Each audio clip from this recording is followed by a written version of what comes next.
show you what's in my bag. So, this is my bag. Nabili ko siya sa TikTok ng 150. Wala siyang brand. And, as you can see, para siyang banig. Yan. Mili ko sa mga ganitong klaseng bag na maliit. Pero, kahit maliit siya, nandito yung mga kailangan ko kapag umaalis ako. Ginagamit ko siya sa office at kung saan man ako gumagala. Ayun. Yan. As you can see, meron siyang, nilagyan ko siya ng coin purse sa labas ng bag ko. So, nilagyan ko siya ng coin purse para kapag namamasahe ako, hindi na ako kailangan pang kumuha ng coins sa wallet ko. Yung wallet ko kasi dito sa loob. Tapos, nilagyan ko din siya ng keychain. Natuwa kasi ako dito sa keychain na to. Tingnan mo. Tingnan nyo.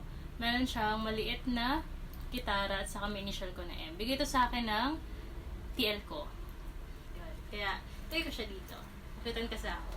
So, ang maganda pa sa bag na to, pwede mo siyang gamitin. Parang naka-body bag lang siya. So, yan. Diba napaka-handy niya. And then, pwede mo rin siyang gamitin na ganito. Or ganito.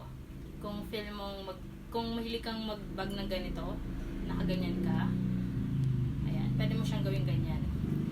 And, with this bag, meron siyang parang lock.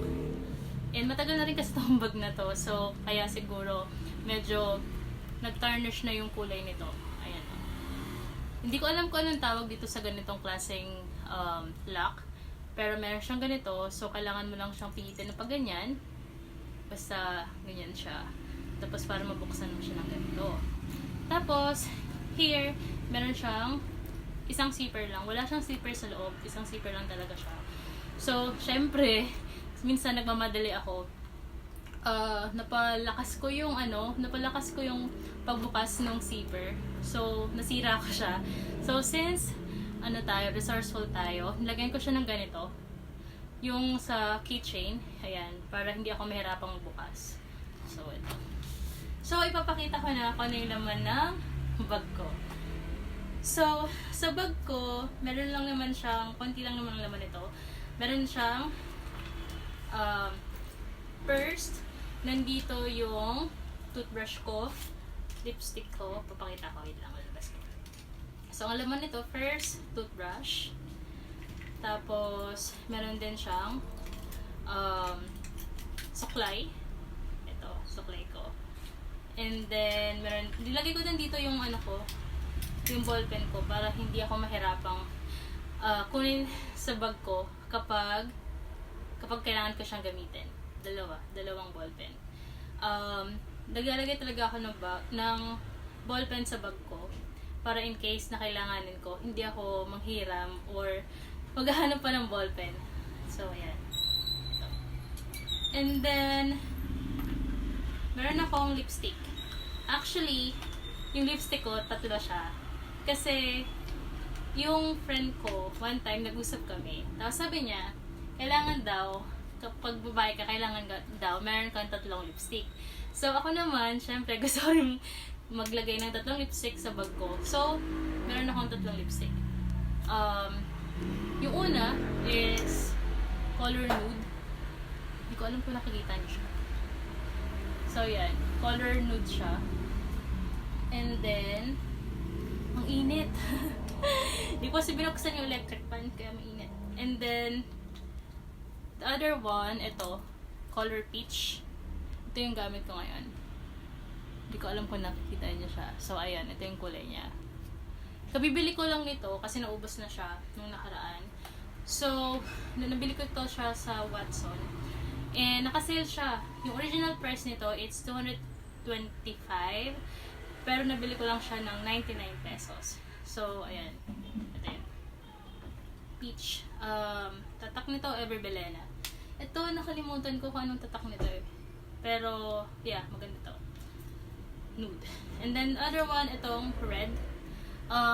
Paubos na rin siya. Kasi ito yung madalas kong ginagamit. Hindi kasi siya masyadong color red. Ayoko kasi na masyadong red na lipstick. So, ito yung ginagamit ko. Paubos na siya. Hindi pa ako nakakabili kasi out of stock siya. Tatak nito BYS. Tapos rose yung kanyang color. Tumingin ako sa Watson, kaya lang out of stock na. Kasi nga naka buy one take one to. So hindi ko alam kung kailan sila magkaka-stock. And tapos na rin ata yung promo nila ng buy one take one ng ganitong klaseng lipstick. So ayan, yun yung laman ng pouch ko.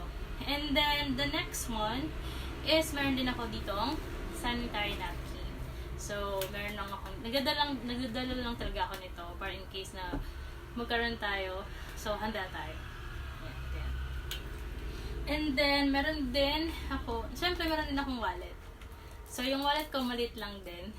May picture siya ng picture ko at ng mother ko. So ayan. Ayan yung mother ko. Ayan. Hindi ko mapakita eh. Ayan siya. So yun, wala naman tong laman. Ang laman lang naman ito is konting barya.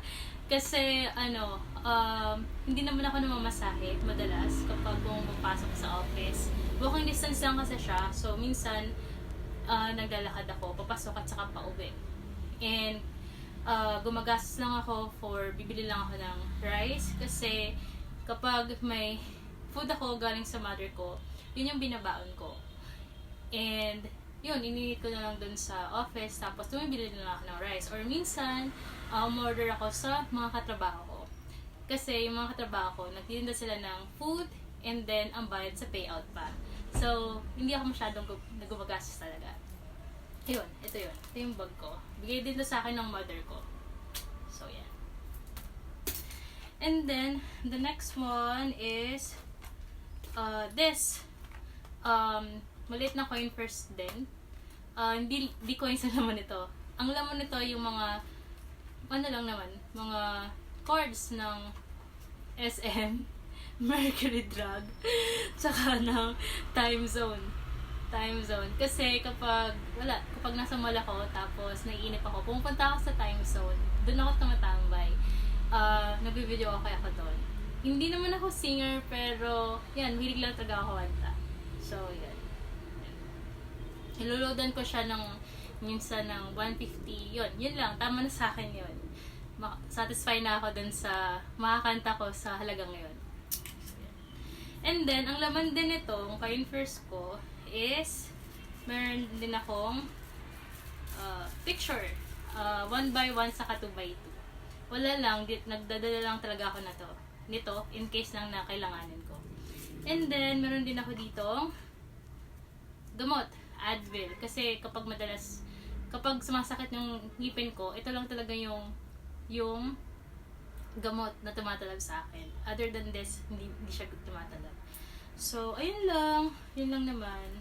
Ang laman itong coin first na to. And, wait lang, ayusin ko lang siya. And then, the next one, meron din akong pulbo. Diba? Pulbo. Nabili ko rin to siya sa Watson. Hindi ko alam kung magkano to. Pero yan, maganda to. Maganda tong powder na to. Nabili ko siya ata ng 168. Hindi ko lang alam kung magkano na siya ngayon. Ayan. Powder. And then, meron din akong tissue. Yan, tissue. Maliit na tissue. And then, ito, cellphone stand. Kapag nanonood ako ng movies or series, kung saan man ako malutnan. Ayan. Or sa office, kapag break ko, minsan nanonood ako ng series or movies. So, ito siya. Hindi ko alam kung magkano to. Nakalimutan ko na. Hindi ko alam kung nabili ko lang to sa palengke or nabili ko to online. Pero ito. And then, the next one, the last one is yung ID ko pag pumapasok sa office. Hindi ko na siya tinatanggal sa bag ko kapag gumagala ako. Kasi, kailangan ko talaga to. So, yun. Ito lang naman yung laman ng bag ko. And then, meron din ako nilalagay pa dito sa bag ko. Tinanggal ko lang siya kasi para makita niyo talaga yung itsura ng bag ko. Naglalagay din ako ng sombrero. Ito usually na ginagamit kong sombrero kapag umaalis ako. And ginagamit ko din to sa office kasi sa office pwedeng sombrero. So ginagamit ko siya kasi minsan yung buhok ko magulo siya. So binalik ko na yung laman ng bag ko dito sa bag ko. And nga pala, yung sombrero ko pala, nilalagay ko to siya dito sa other side ng bag ko. Favorite ko tong sombrerong kong ito kasi may pirma siya nung artist na sinusuportahan ko na si Aubrey Caraan. So, ayan yung pirma niya. So, ganito ko siya nilalagay dito sa bag ko. Itong sombrero ko. Papakita ko sa inyo. Tinatanggal ko to and then nilalagay ko siya dito. Sinasabit ko siya dito ng pagganito. Para makita nyo din kung anong itsura niya kapag nakasabit siya. So, ganyan siya. So, pakita ko sa inyo. So, yan. Ganito yung bag ko sa labas. So, ayan. That's what's in my bag. If you like this video, hit like and subscribe. Keep safe and stay healthy, everyone. See ya!